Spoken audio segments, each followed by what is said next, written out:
De volta com o nosso curso de Direito Constitucional, de volta com os bens da União, o artigo 20, inciso 5º e inciso 6º. Questões importantes, tá? Questões que geram também uma curiosidade muito grande por parte de todos que estudam a matéria, tá? O que a gente vai falar aqui, ó? Artigo 20, são bens da União. Inciso 5º, os recursos naturais da plataforma continental e da zona econômica exclusiva. Inciso 6º, o mar territorial. O que é isso, professor? Onde que eu encontro a regulamentação referente a esses conceitos, né? Então vamos por partes, tá? Primeira coisa, ó, o que é o mar territorial brasileiro, tá? O mar territorial é justamente essa faixa de água que nós temos aqui, ó, no litoral brasileiro, que tem uma extensão de 12 milhas marítimas, 12 milhas náuticas, aproximadamente 22 quilômetros. Eu coloquei aqui, ó, mar territorial brasileiro, tá? Então, mar territorial, 12 milhas náuticas. Onde que eu encontro essa conceituação? Artigo 1º da Lei 8.617, de 4 de janeiro de 1993. Ela dispõe sobre o mar territorial, a zona contígua, a zona econômica exclusiva e a plataforma continental brasileiros e dá outras providências. E vejam só o artigo 1º. O que o artigo 1º diz sobre o mar territorial brasileiro? Ó? O mar territorial brasileiro compreende uma faixa de 12 milhas marítimas de largura, medidas a partir da linha de baixa-mar do litoral continental e insular, tal como indicadas nas cartas náuticas de grande escala reconhecidas oficialmente pelo Brasil. Tá? Então a gente tem aqui o conceito de mar territorial. O mais importante em termos de concurso aí, ó, é lembrar a extensão. Eu tenho 12 milhas náuticas, aproximadamente 22 quilômetros, 22,22 quilômetros, se eu não me engano, tá? Mas o importante no concurso, ó, é lembrar da medição náutica. Aqui eu vou medir em quilômetros, no território, no solo, eu falo de quilômetros. Quando eu falo do mar, eu estou falando de milhas marítimas, de milhas náuticas, né? Então, 12 milhas náuticas é a largura do mar territorial brasileiro. Uma questão que pode surgir é o seguinte: então tá, professor, entendi que essa faixa de 12 milhas náuticas compreende o mar territorial brasileiro. Faz parte do território nacional? Claro que sim. Tá? Quando eu falo do território nacional, eu tenho o exercício da soberania brasileira sobre o mar territorial brasileiro. Vejam só o artigo 2º da mesma Lei 8.617. Ó. A soberania do Brasil estende-se ao mar territorial, ao espaço aéreo sobrejacente, bem como ao seu leito e subsolo. Tá? Então, ó, analisando o perfil, né, fazendo um corte aqui, ó, no perfil, essa faixa de 12 milhas náuticas, aproximadamente 22 quilômetros aqui, ó, né, um pouquinho mais, melhor dizendo, do que 22 quilômetros, tá? É o mar territorial. Agora, só a superfície? Só o espelho d'água? Não, tudo que está abaixo aqui, ó, no âmbito do leito oceânico, né, do leito marítimo, melhor dizendo, das águas, tudo são recursos aí, né, da zona econômica exclusiva, no âmbito da plataforma continental, que a gente vai ver mais à frente, e está no âmbito do mar territorial. Então tem exercício da soberania brasileira ali. E lembrando um detalhezinho, tá? O espaço aéreo brasileiro tem o mar territorial brasileiro como limite. Então desenhei aqui um aviãozinho, ó, as nuvens ali, ó, para você perceber o seguinte: o espaço aéreo brasileiro ele vai até o limite do mar territorial brasileiro, tá? E quando eu estou no mar territorial brasileiro, eu tenho que observar também, ó, o regramento previsto no artigo 3º, ó. É reconhecido aos navios de todas as nacionalidades o direito de passagem inocente no mar territorial brasileiro. Então tem um navio, né? Tem um navio que está margeando a costa brasileira aqui, ó. Mas o destino dele é Buenos Aires, ele não vai parar, ele não vai atracar no litoral brasileiro, está aqui margeando, passando pelo mar territorial brasileiro. Aí é um navio de bandeira portuguesa, de bandeira alemã, de bandeira russa, tá? Ele pode passar aqui, ele pode margear o território brasileiro? Pode, desde que seja justamente o quê? Uma passagem inocente. Aí vem o parágrafo 1º, ó. A passagem será considerada inocente desde que não seja prejudicial à paz, à boa ordem ou à segurança do Brasil, devendo ser contínua e rápida, tá? Ah, professor, mas e se acontecer alguma emergência? Ah, eu estou falando de um navio, uma embarcação militar que está fazendo uma passagem inocente no território brasileiro, mas que precisa atracar para fazer um reparo, uma situação de emergência ali. Pode acontecer isso? Pode. Parágrafo 2º, ó.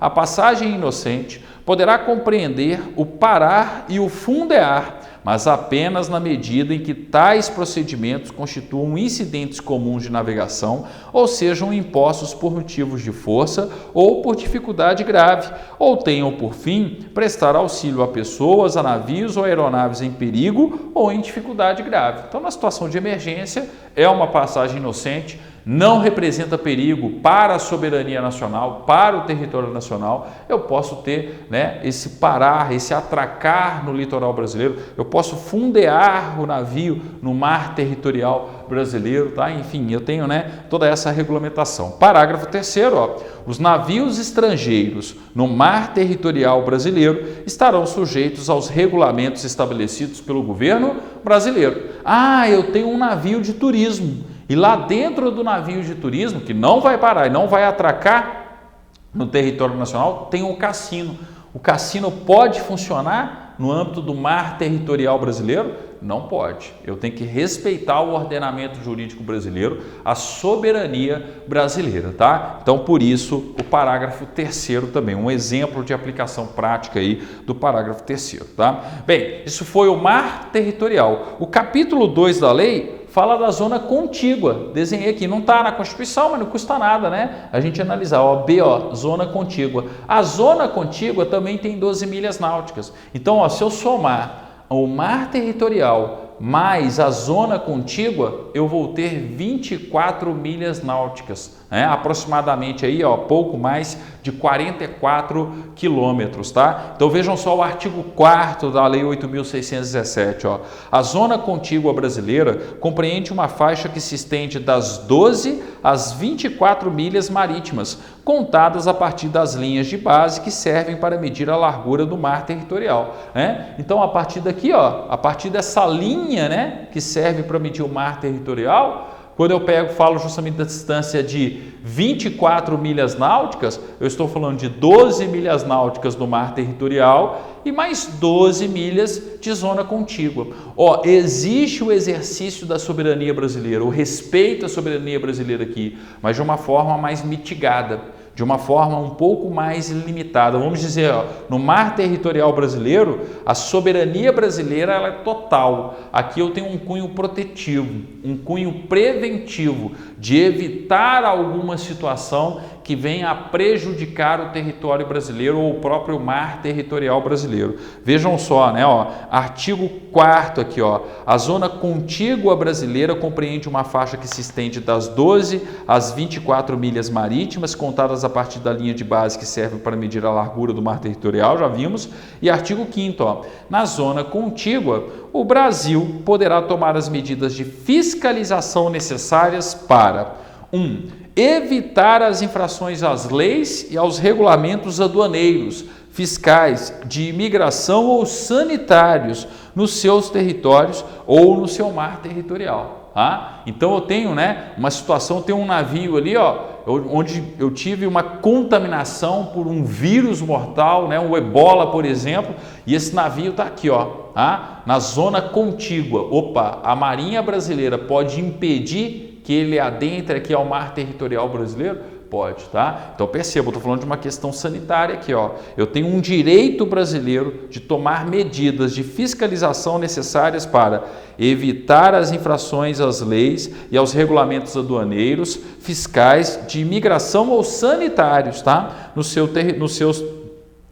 territórios ou no seu mar territorial. Então eu tenho essa função preventiva, esse cunho preventivo. E também se o segundo, ó, reprimir as infrações às leis e aos regulamentos no seu território ou no seu mar territorial, tá? Então a zona contígua tem esse cunho preventivo, tá? Esse cunho aí, né, preventivo protetivo do próprio mar territorial e logicamente do próprio território brasileiro, tá? Zona econômica exclusiva. O que é a zona econômica exclusiva, professor? Ora, eu estou falando de uma distância aqui, ó, de 200 milhas náuticas, a partir aqui, ó, da linha de referência, né? 200 milhas náuticas, eu tenho a zona econômica exclusiva, que abrange não só as águas, tá? Mas também os recursos da plataforma continental. Então, tudo isso aqui, ó, é zona econômica exclusiva. Vejam só o artigo 6º da Lei 8.617.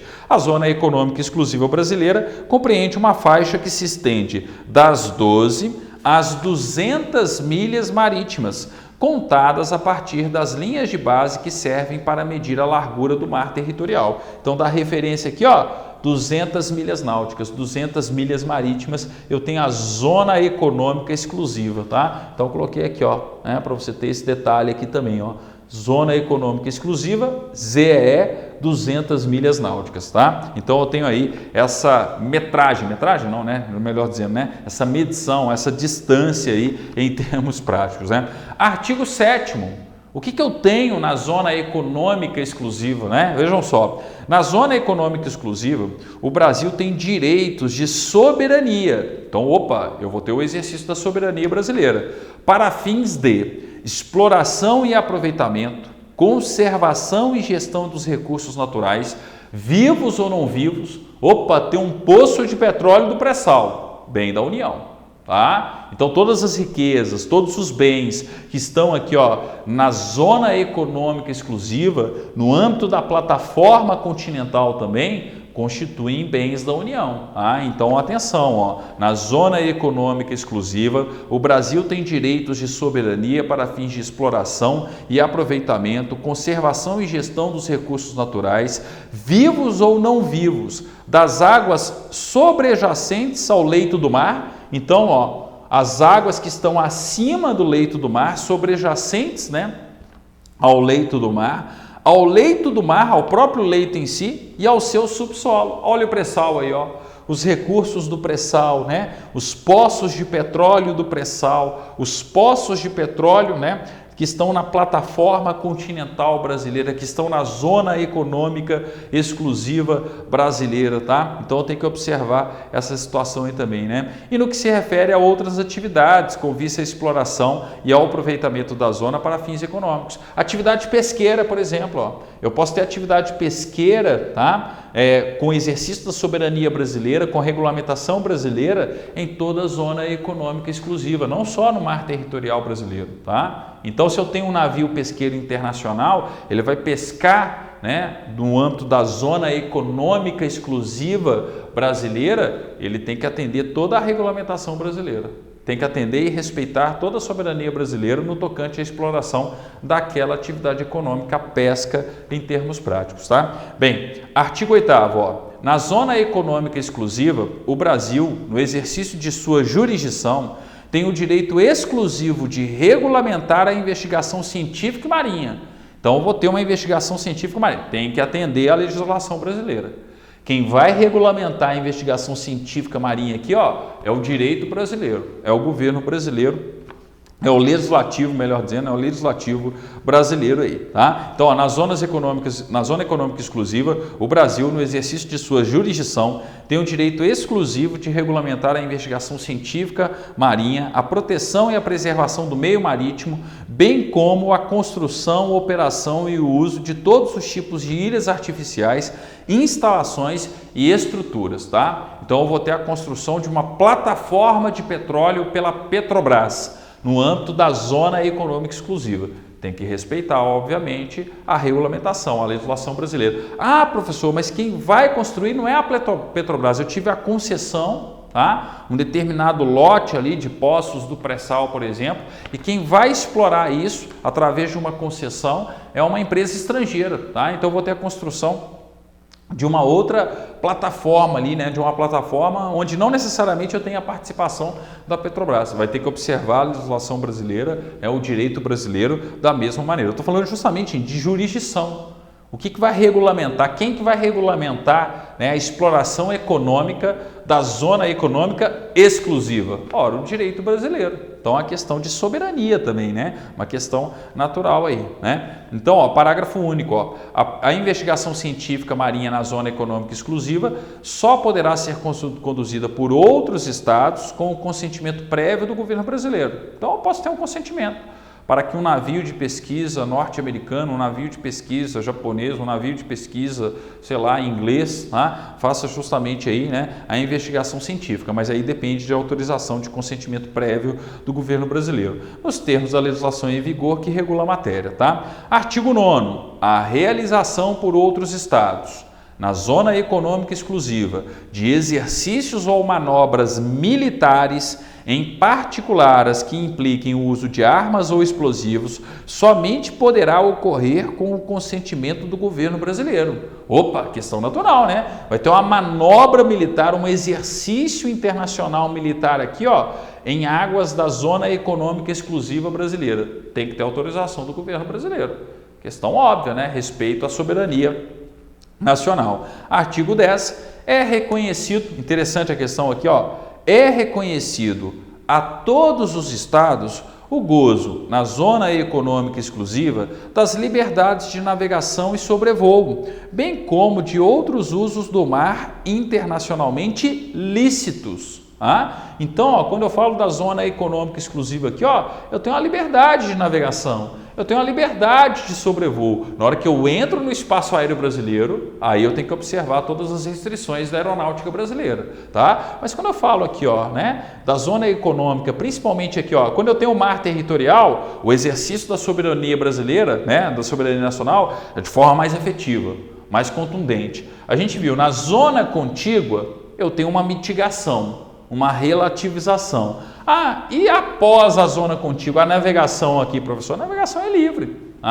Agora, desde que seja utilizada de forma lícita. Tá? Então, ó, é reconhecido a todos os estados o gozo na zona econômica exclusiva brasileira, né, das liberdades de navegação e sobrevoo, bem como de outros usos do mar internacionalmente lícitos, relacionados com as referidas liberdades, tais como os ligados à operação de navios e aeronaves. Tá? Então eu posso ter aqui, ó, eu posso ter até mesmo um porta-aviões aqui, ó, tá? Mas o porta-aviões vai fazer exercícios militares. Opa, depende de autorização do governo brasileiro. Mas eu tenho aqui, tem lá o porta-aviões, está simplesmente navegando nas águas da zona econômica exclusiva brasileira. Não é uma manobra, ele está de passagem, é uma passagem inocente. A gente viu, pode ter passagem inocente?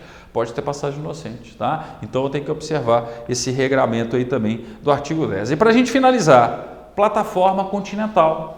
Quando eu falo justamente da plataforma continental, hoje a plataforma continental, ela coincide com os limites da zona econômica exclusiva, que são também 200 milhas náuticas. Só que tem um detalhe que eu coloquei aqui, ó. O Brasil está pedindo, junto à ONU, junto à Comissão de Limites da Plataforma Continental, então eu coloquei a ONU/CLPC, o Brasil está pleiteando, né, a extensão da sua plataforma continental para algo em torno de 500, né, quase 500 milhas náuticas. Né? Está sendo analisado pela ONU, analisado pelas Nações Unidas. Para o Brasil é extremamente interessante. E tudo indica, né? Está tendo ali, ó, uma discussão com relação a determinados limites e tal, mas grande parte do pleito brasileiro já foi atendido. Né? Está sendo simplesmente ali regulamentado algumas questões, mas tudo indica que a plataforma continental brasileira ela vai ser estendida e, consequentemente, gente, a zona econômica exclusiva.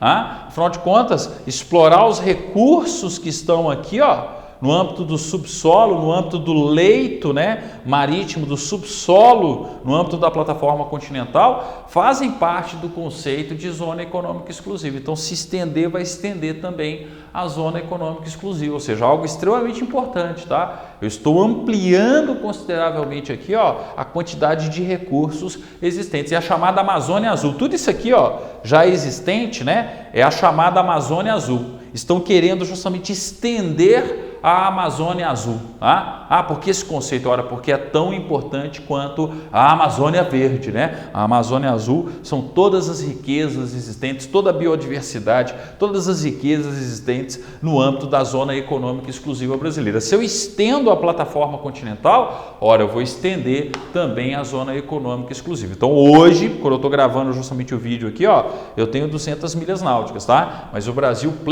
já pleiteou a extensão da sua plataforma continental e, consequentemente, a gente vai ter a extensão da zona econômica exclusiva. Artigo 11 da lei, tá? A plataforma continental do Brasil compreende o leito e o subsolo das áreas submarinas que se estendem além do seu mar territorial e toda a extensão do prolongamento natural de seu território terrestre. Eu tenho o território que está na superfície, mas tem o território também que submerge ali, né, que está submerso, tá? E aí, naturalmente, eu vou ter no prolongamento natural do território terrestre até o bordo exterior da margem continental. Então tem lá o bordo exterior da margem continental. Quando eu tenho, né, o abismo, sei lá, não sei qual que é a profundidade do oceano, mas enfim, tem lá o bordo da plataforma continental. Então ali é um limite da plataforma continental brasileira. Ou então, né, até uma distância de 200 milhas marítimas da linha de base, a partir das quais se mede a largura do mar territorial, nos casos em que o bordo exterior da margem continental não atinge essa distância. Então vamos supor que o bordo, ó, ele termina aqui, ó, não interessa, aí vai preponderar a distância, vai preponderar as 200 milhas náuticas brasileiras, tá? Então, ó, tanto é que vocês pegarem um mapa, derem um Google aí, ó, e observarem o mapa, vocês vão ver que a plataforma continental brasileira, ela vai mais para cá, ó. Ela tem algumas reentrâncias. Por quê? Porque, na verdade, como eu tenho os arquipélagos aqui, ó, de Fernando de Noronha, São Pedro e São Paulo, né, e outros arquipélagos brasileiros, esse bordo da plataforma, muitas vezes, ele está além das 200 milhas. Então, quando ele estiver além das 200 milhas, vale o bordo, vale o abismo, né? Vale o abismo ali oceânico, o bordo da plataforma continental. Quando não tiver, quando ele estiver aquém, né? Aí vale a distância, prepondera a distância. Por isso o conceito do artigo 11, tá? Esses limites são definidos onde, professor? Tratados internacionais, ó, parágrafo único, ó. O limite exterior da plataforma continental será fixado de conformidade com os critérios estabelecidos no artigo 76 da Convenção das Nações Unidas sobre o Direito do Mar, celebrada em Montego Bay em 10 de dezembro de 1982, né? Então eu tenho aí, né, a Convenção das Nações Unidas sobre o Direito do Mar. Você que estuda aí direito internacional, né, tem interesse aí no âmbito do direito internacional, está interessado no concurso, né, no âmbito do Instituto Rio Branco, quer ser um diplomata brasileiro, tem que observar toda essa legislação, toda a convenção nacional, toda a convenção, desculpe, né, das Nações Unidas sobre o direito do mar, né? Artigo 12, ó, o Brasil exerce direitos de soberania sobre a plataforma continental para efeitos de exploração de recursos naturais. Não do trânsito aqui, ó, em cima, tá? Mas de exploração dos recursos, tá? Exploração dos recursos, soberania brasileira, até porque é a zona econômica exclusiva brasileira, tá? Então o Brasil exerce direitos de soberania sobre a plataforma continental para efeitos de exploração dos recursos naturais. Parágrafo único, ó, os recursos naturais a que se refere o caput são os recursos minerais e outros não vivos no leito do mar e subsolo. Olha a preocupação com o pré-sal, tá? Ó, leito do mar e o subsolo, bem como os organismos vivos pertencentes e espécies sedentárias, isto é, aquelas que no período de captura estão imóveis no leito do mar ou no seu subsolo, ou que só podem mover-se em constante contato físico com esse leito ou subsolo, tá? Exemplo, uma ostra que está ali, tá? Tá lá imóvel lá, tá? Então aí você tem que observar essa situação também. O concurso não vai chegar a tanto, né, gente? É mais curiosidade em termos práticos aqui, né? Bem, artigo 13, ó. Na plataforma continental, o Brasil, no exercício de sua jurisdição, tem o direito exclusivo de regulamentar a investigação científica marinha, a proteção e preservação do meio marinho, bem como a construção, operação e uso de todos os tipos de ilhas artificiais, instalações e estruturas. Espera aí, professor, está repetindo o conceito de zona econômica exclusiva. Claro! A zona econômica exclusiva pega tudo, inclusive os recursos da plataforma continental. Então, realmente é uma redundância da lei. É por isso que eu afirmo, ó, se eu estendo a plataforma continental brasileira, como o Brasil está pleiteando, por isso que eu coloquei esse pontilhado aqui, ó, tá? O Brasil pede a extensão da plataforma continental, eu estou expandindo a zona econômica exclusiva, tá? Então, por isso aí, né, a menção novamente a essa questão da investigação científica, a construção de qualquer tipo de ilha artificial, instalação ou estrutura. Parágrafo 1º, a investigação científica marinha na plataforma continental só poderá ser conduzida por outros estados com consentimento prévio do governo brasileiro, mesma coisa da zona econômica exclusiva. Aí vem o artigo 14, ó. É reconhecido a todos os estados o direito de colocar cabos e dutos na plataforma continental. Eu vou ter um cabo de fibra ótica ligando o Brasil ao território europeu, o Brasil a Lisboa, por exemplo, né? Tem um cabo submarino, inclusive, sendo construído. Mas ele não vai ser construído pelo Brasil, vai ser construído, sei lá, pelos Estados Unidos. O Google vai fazer um cabo, vai cabear, tá? Isso pode acontecer? Pode, ó. É reconhecido a todos os estados o direito de colocar cabos e dutos na plataforma continental. O traçado da linha para a colocação de tais cabos e dutos na plataforma continental dependerá do consentimento do governo brasileiro. Então, o governo brasileiro tem que consentir e vai regulamentar, né? Parágrafo 2º, o governo brasileiro poderá estabelecer condições para a colocação dos cabos e dutos que penetrem seu território ou seu mar territorial, tá? Então, eu posso ter aí condições para a colocação dos respectivos cabos e dutos quando penetrar no seu território ou mar territorial, tá? Então, ó, percebam, né? Eu tenho toda uma regulamentação calcada em cima desses dois bens da União, em cima do inciso 5º e em cima do inciso 6º, tá? É claro que os concursos tendem a não cobrar da forma tão completa, né? Tem concurso que cobra, tem concurso que não cobra. Concurso nível médio, gente, concursos tradicionais que simplesmente cobram o artigo 20 da Constituição, tá? Eles vão copiar. Então você não precisa adentrar em todos esses conceitos detalhados que a gente viu na legislação. O interessante é esse aqui, ó, lembrar pelo menos das distâncias, né? Principalmente de mar territorial. Qual que é a extensão do mar territorial brasileiro? 12 milhas marítimas, 12 milhas náuticas, tá? Então, ó, com isso a gente finaliza a presente aula. Foi uma aula aí, né, que serve não só para o direito constitucional, mas também no âmbito do direito marítimo, né, no âmbito de outras legislações, de outras regulamentações e concursos que explorem o tema como um todo, ok? No nosso próximo vídeo daremos continuidade falando de outros bens da União no âmbito do artigo 20. Obrigado e até o nosso próximo encontro.